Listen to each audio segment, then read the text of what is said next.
ان کے لب رنگی کی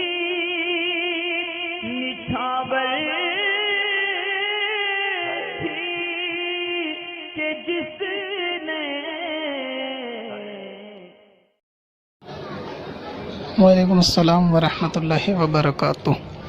غوثیہ بیگم ہے، معلوم یہ کرتی ہیں کہ پڑوسی کا عقیدہ کتنا خراب ہو کہ اس سے قطع تعلق کیا جا سکتا ہے کہ اس سے بول چال بند کر دیں، کیونکہ وہ خود کو بد مذہب کہتے ہیں، مثلا دیوبندی وہابی وغیرہ میں خود کو سمجھتے ہیں،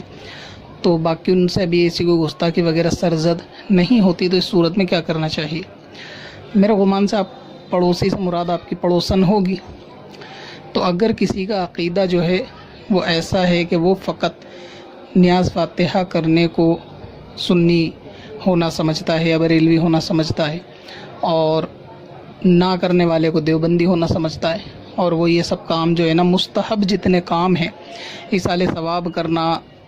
اور بزرگوں کے دن منانا، یہ سب مستحب کام اگر وہ نہیں سمجھتے، یہ اس کو کرنا جائز نہیں سمجھتے،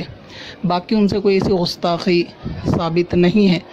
باقی ان کے سارے عقیدے درست ہیں، اللہ رسول کو مانتے بھی ہیں، اور حضور علیہ السلام کے بارے میں کوئی ایسا جملہ بھی ان سے سرزد نہیں، اور گستاخیوں سے بھی وہ بد مذہب یا بد عقیدہ لوگوں کی واقف نہیں، تو ایسوں سے ضرورتاً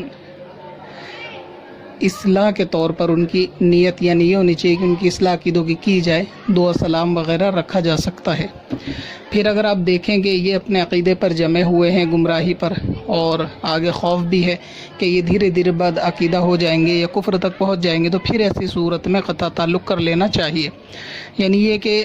کم علمی کی وجہ سے، غلط سنگت کی وجہ سے، غلط لوگوں میں آنے جانے کی وجہ سے لوگوں کے عقیدے جو ہے خراب ہونا شروع ہو جاتے ہیں،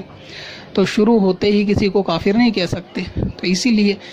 حتی الامکان کوشش کریں کہ جب تک بھی پاسبل ہو ان کو سمجھانا، ضروریات دین سے آگاہ کرانا، اور کفر اور عقیدوں میں فرق ان کو واضح کرنا، اسی طریقے سے بد عقیدگی کے کیا نقصان ہیں، آدمی کا ایمان کس طرح جاتا ہے، یہ سب چیزیں ان کے واقف کرانے تک ان سے میل جول رکھیں۔ اور اگر کسی کا عقیدہ پہلے سے ایسا ہی ہے کہ وہ وہابیوں کے تمام عقائد سے واقف ہے، کہ جو وہابیوں کا عقیدہ ہوتا ہے، مثلا نبی مر کر معاذ اللہ مٹی میں مل گئے، وہ جانتے سنتے دیکھتے نہیں ہیں، ان کو خبر نہیں، یا پھر وہ نور نہیں ہے، علم غیب کا وہ مطلقاً انکار کریں، صحابہ کی یا بزرگوں کی کرامتوں کا انکار کریں،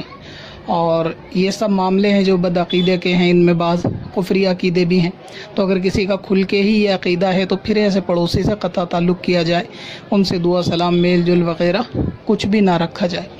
تو کہنے کا مطلب یہ ہے کہ جب تک آپ کو لگے کہ عقیدے ان کے ابھی کفر تک نہیں پہنچے یا بد مذہبیت تک بھی نہیں پہنچے، ابھی کوئی ایسی ان میں بات نہیں ہے، بس یہ جس طرح عوام میں ایک عرف میں مشہور ہے، اسی لیبل پہ یہ کم علم کی وجہ سے یہ سب باتیں کرتے ہیں، تو ان کو سمجھا دیا جائے، ایصال ثواب کے تعلق سے اصلاح کر دی جائے تو بول سکتے ہیں، اور اگر عقیدے زیادہ خراب ہوں تو پھر جو ہے ان سے پرہیز کرنا چاہیے۔ پتھر میں اصل والے